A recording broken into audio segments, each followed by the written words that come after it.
right, welcome back to the channel. The video that I was dreading making, talking about the Eagles' first loss on the season. We knew it was going to be inevitable. The team wasn't going to go 17-0, but man, was week 2 a good opportunity to win a football game that was certainly winnable. But not only that, San Francisco, Dallas, and Detroit all lost this past week. One, of course, of those teams in the NFC East in Dallas, and the Lions and the 49ers, two teams I think that the Eagles will be battling with for the 1 seed throughout this season. This was a great shot to take an opportunity to get ahead in the NFC. The Eagles had the lead with 1:40 left, and ultimately they blew it.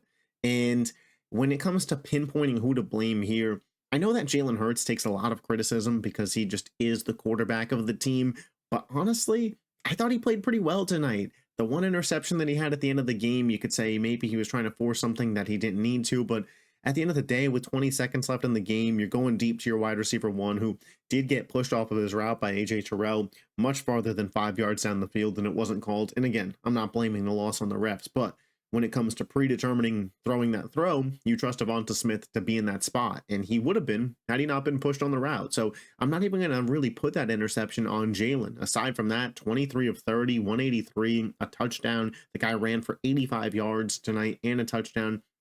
This looked like 2022 Jalen Hurts. Obviously, A.J. Brown was missing, and the Falcons, man, this defense is good, all right? They gave up their first offensive touchdown of the season tonight to Philly. You know, despite losing to Pittsburgh, they didn't give up an offensive touchdown. It was all field goals, no A.J. Brown. So I thought that Jalen Hurts did fine tonight, honestly, and I actually thought he performed pretty well. I'd give him an A- grade for the game. I wish he didn't throw the interception at the end, and I really hope that people don't get so hung up on it, but other than that, I thought Jalen Hurts had a really, really solid game. For me, this loss falls on the hands of the secondary and Nick Sirianni. And we'll talk about Nick Sirianni in a second. The secondary, I mean, this was a disaster. This was a disaster class at the end of the game. They just needed to get a stop. And just needed to get a stop within 1:30 seconds.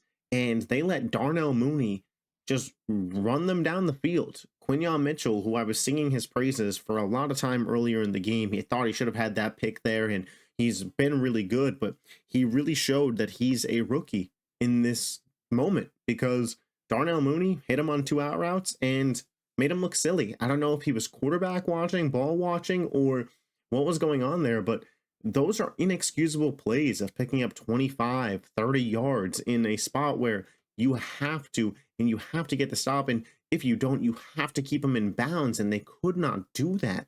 They let the Falcons walk them down the field, and then Darius Slay, ball watching, quarterback watching, at the end there, Drake London, out route for the touchdown. They ran the same routes 3 plays in a row and kicked our ass 3 plays in a row on them.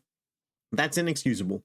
That is absolutely 100% inexcusable behavior from the secondary to end this game.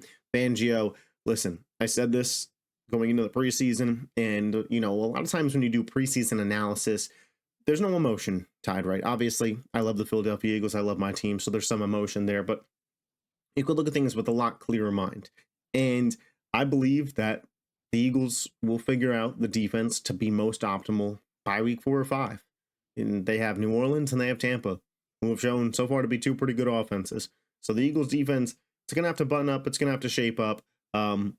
Really, it sucks. It stings.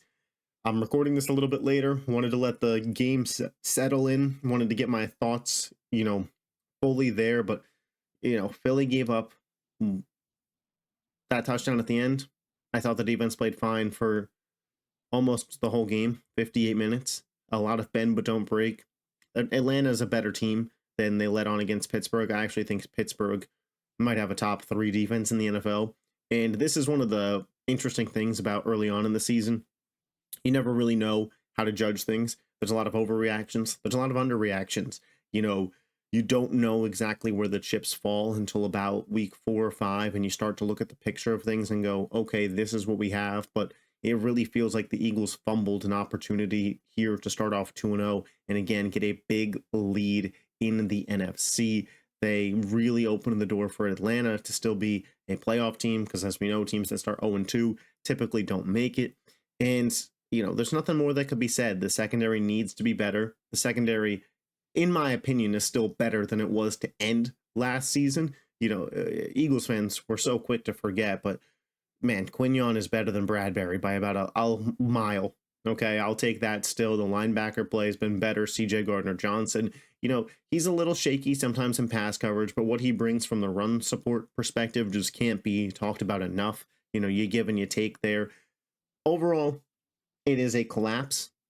It is a really bad loss. It is one that stings, but the secondary's got to wear it, man. And so does Nick Sirianni, because I tweeted this out live. So, you could say it's hindsight 2020, but I tweeted out. You take the points in the beginning there. That first Eagles drive where they went for it on 4th down and didn't get it on the pass to Goddard. But I thought they had a really good drive, and I thought, man, early on in the game, really good drive, trying to build momentum. You take the points, you feel happy with yourself after the drive. They didn't. They went for it, and it feels like this team wants to be an aggressive team. I get it. It's an identity. It is Nick Sirianni's identity. It's a lot of the players on this team's identity. But it feels to me so often now that not just the Eagles, but so many NFL teams are bothered by the idea of taking the 3 points and getting on the board. But if Philly had just taken the 3 points earlier in this game, obviously a lot of things would be different, but you add 3 to that final score and Philly's walking out of here 2-0. That stings. And at the end of the game, the Saquon Barkley drop. They got cute with it. They passed the ball, and it didn't work out. And I get it. This one I'm not as mad about as a lot of Eagles fans. I think it's because, to me, Saquon catches that ball 9 out of 10 times. Saquon Barkley's a guy you paid all that money to come in and make plays. You trust him to make that play. It didn't happen tonight. It happens 9 times out of 10. He made that catch very earlier in the game. The play worked to perfection. Saquon just didn't finish it. You can get on Nick about going for it on 4th down and not getting it. And I think that's fine if you want to, again, go at him for being aggressive. But his play worked. Jalen Hurts made the throw. Saquon didn't make the catch. And if he had, it would have been game over. And it said he didn't, and it wasn't. And, again, I think those were 2 choices from Nick Sirianni that changed the game. He was aggressive, and it didn't work out in their favor. Sometimes being aggressive isn't going to work out in your favor. We'll judge it really how it works throughout the season. Early on in the season, not effective thus far. But, you move forward. There were some positives out of this game. I thought Saquon looked great carrying the ball. I thought Jalen Hurts, man. I thought Jalen Hurts left this game. The interception at the end sucks, but he reminded me of 2022 Jalen Hurts in this game. His running ability is back.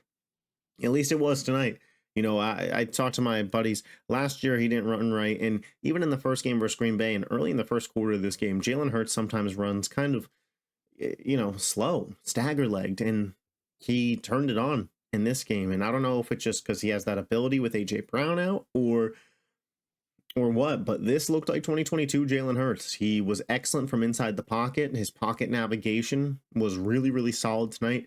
I thought he made good decisions in this game. I still don't really think that the interception's a bad decision. Again, predetermined throw to your wide receiver 1, your clear best route runner, the guy who, listen, with 20 seconds left and you got to get, down the field, that's who you make or break with Devonta Smith. And again, Devonta Smith, nobody doubts this. He is one of the best route runners in the NFL. He is the best wide receiver 2 in the NFL.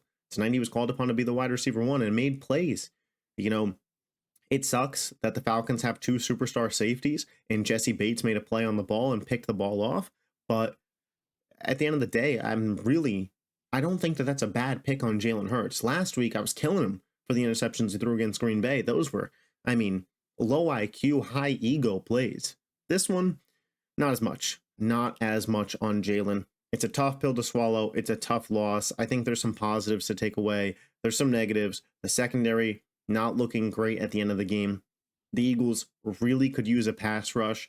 I don't know what the possibility of it is, but if you could go get Hassan Reddick or give him like a 1-year good deal and tell him like he gets to be a free agent, a similar deal to what the Texans gave Stephon Diggs, Go get him back from the Jets, man, because they miss him. They miss having a pass rush. Kirk Cousins had a lot of time in that pocket at the end of this game when he was making those throws to Darnell Mooney as well. So the Eagles got some things to work on the defensive side of the ball. We kind of knew that coming into the season. I expected some ups and downs as we headed into the year. I told you guys that in the offseason. Seeing them certainly stings. You wish that, obviously, the team was just perfect. They're not. Them, Dallas, Detroit, San Francisco, Green Bay, all 1-1. Atlanta 1-1. You know, that's 6 teams that a lot of people predicted to be in the playoffs, sitting at 1-1 in the NFC. It was a good opportunity to get a jump on those guys. It was a missed opportunity. You get back at it next week. Hopefully they could do better versus New Orleans. But be sure to drop your thoughts on this game in the comment section down below. I will reply to everybody. If you love the Philadelphia Eagles and are not subscribed to the channel, what are you doing? Hit that button. I'll catch you next time. Peace.